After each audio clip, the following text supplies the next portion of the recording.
안녕하세요. 얼바운누리교회 성도 여러분, 7월의 뜨거운 태양만큼이나 뜨거운 하나님의 사랑 안에서 여러분을 만나게 되어 참으로 기쁩니다. 오늘 이 무더운 여름 하나님의 말씀으로 여러분들의 영혼이 시원해지기를 소망합니다. 7월 생명의 삶은 에스겔서를 묵상하고 있습니다. 이 책의 이름은 에스겔, 히브리어로는 예헤츠켈이라고 불리는데, 이는 하나님께서 강하게 하신다라는 뜻을 가지고 있습니다. 그 이름부터 정말 특별한 이름입니다. 저자는 사독계열 제사장 부시의 아들인 에스겔입니다. 그는 30세가 되어 제사장의 직분을 수행해야 할 때 안타깝게도 바벨론의 포로로 끌려가게 됩니다. 이 책의 배경은 주전 597년입니다. 에스겔은 당시 여호야긴 왕과 함께 2차 포로로 바벨론 남쪽 그발강 근처에 정착하게 됩니다. 이곳에서 하나님의 부르심을 받게 됩니다. 에스겔은 주전 593년에 하나님의 부르심으로 예언자 사역을 시작합니다. 포로로 끌려간 이스라엘 백성들에게 하나님의 메시지를 전달하는 그의 사역은 약 22년간 지속이 됩니다. 하나님께서는 에스겔서를 통해서 무엇을 말씀하고 싶으셨을까요?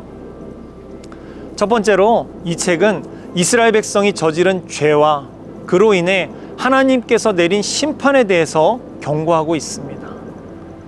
포로로 끌려간 유대 백성들에게 그들의 죄, 불신앙, 우상숭배, 도덕적 타락과 같은 바벨론 포로 생활의 원인을 그들 가운데 상기시키면서 회개하라고 촉구하십니다. 두 번째로 에스겔서는 상실된 영광을 회복하라는 소망의 메시지를 전합니다. 포로 생활 중에서도 하나님께서는 여전히 그들과 함께 하시고 회복의 가능성을 제시하고 계십니다. 절망하지 말라고 하나님께서는 말씀하시는 것입니다. 세 번째로 하나님께서는 모든 민족과 역사를 주관하신다는 것도 강조하고 있습니다. 이스라엘이 처한 상황 속에서도 하나님의 주권을 확신해야 한다고 가르칩니다.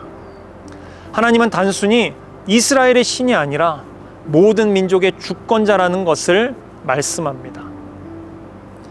네 번째로 에스겔서는 개인의 죄와 책임을 강조합니다. 각자가 하나님과의 관계에서 책임을 져야 한다는 메시지를 담고 있습니다. 공동체의 죄와 개인의 죄를 구분하는 중요한 신학적 주제를 포함하고 있습니다. 마지막으로 에스겔은 이스라엘의 미래의 회복과 하나님 나라가 임할 것이라는 희망적 메시지를 전합니다. 하나님께서 그들의 삶에 개입하실 것이라는 확신을 주고 있습니다. 이렇게 에스겔서는 죄에 대한 경고, 회복의 메시지, 하나님의 주권, 그리고 개인에 대한 책임, 그리고 미래에 대한 확신을 통해서 우리에게 중요한 교훈을 주고 있습니다.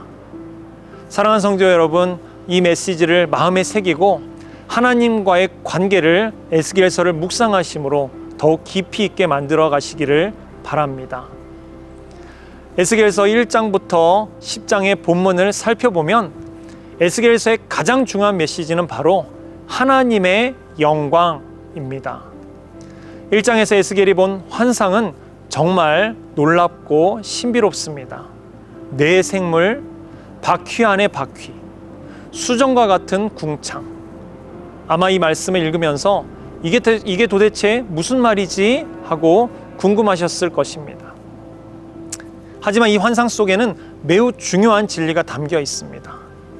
바로 절망적인 포로 상황 속에서도 하나님께서는 에스겔에게 당신의 영광을 보여주셨다는 사실입니다. 에스겔서 1장 28절은 이는 여호와의 영광의 형상의 모습이었다. 나는 그것을 보고 얼굴을 땅에 대고 엎드렸다라고 말씀합니다. 이는 포로된 백성들에게 비록 모든 것이 무너진 것처럼 보여도 하나님께서는 여전히 영광의 하나님이심을 그 바벨론에서도 깨닫게 하시려는 메시지였습니다. 에스겔서의 또 다른 메시지는 하나님의 거룩하심입니다. 이 주제는 8장부터 10장에서 매우 가슴 아픈 장면으로 나타내고 있습니다. 8장을 보면 성전 안에 벌어지는 가증한 일들이 상세하게 기록됩니다. 장로들이 각기 자기 우상의 방에서 향을 피우고 있고, 여인들은 이방신인 담무스를 위해서 울고 있는 그러한 현상들입니다. 거룩해야 될 하나님의 집에서 하나님은 우리를 버리셨다라고 말하면서 이러한 우상과 죄악들이 아무렇지도 않게 그 하나님의 성전에서 행해졌던 것입니다. 그 결과 9장에서 하나님의 심판이 시작됩니다. 이마에 표를 표시하는 천사가 하나님의 명령과 동시에 그 이마에 표시를 하고 심판의 사자들이 성전에서부터 심판을 시작하는 모습입니다. 이 장면은 하나님의 준엄한 공의를 나타냅니다. 그리고 10장, 가장 충격적인 장면이 우리를 기다리고 있습니다. 여호와의 영광이 성전 문지방을 떠나서 그룹들 위에 머물렀다가 결국 성전을 완전히 떠나가시는 그러한 장면입니다. 이것이 바로 하나님의 거룩하심을 나타내고 있습니다. 죄와는 결코 타협할 수 없는 하나님의 준엄한 성품을 명확하게 보여주시는 장면입니다. 하지만 에스겔서의 놀라운 점은 여기서 끝나지 않습니다. 바로 하나님의 주권이 선명하게 나타난다는 것입니다. 하나님께서는 죄에 대해 심판하시는 분이시지만 동시에 당신의 백성들을 회복시키시는 분이라는 것입니다. 하나님께서는 에스겔서 2장 1절에 사람아 일어서라 내가 내게 말할 것이다 라고 부르면서 이스라엘 백성들을 향한 파수꾼을 에스겔로 세우십니다. 그리고 나중에 37장에 마른 뼈들이 살아나는 환상, 그리고 43장에서 하나님의 영광이 다시 성전으로 돌아오시는 그 모습은 바로 이러한 하나님의 주권과 회복의 메시지를 담고 있습니다. 이것이야말로 우리에게 주시는 놀라운 복음이 아니겠습니까? 사랑하는 성도 여러분, 그렇다면 이 에스겔서의 말씀이 우리에게 주는 메시지는 무엇일까요? 우리는 하나님의 임재를 결코 당연하게 여겨서는 안 됩니다. 하나님은 형식적인 종교 생활이 아닌 진실한 마음의 예배를 원하시는 분이라는 것입니다. 우리 각자의 마음을 성전 삼아 점검해 보십시오. 과연 우리의 마음은 하나님의 영광이 거하시기에 합당한 곳입니까? 물론 그렇지 않더라도 비록 우리의 연약함이 드러날지라도 절망하지 마십시오. 우리 하나님은 심판을 넘어서 회복을 시키시는 분이시기 때문입니다. 그리고 그분께 소망을 두는 것이 바로 우리의 믿음입니다. 무더운 여름입니다.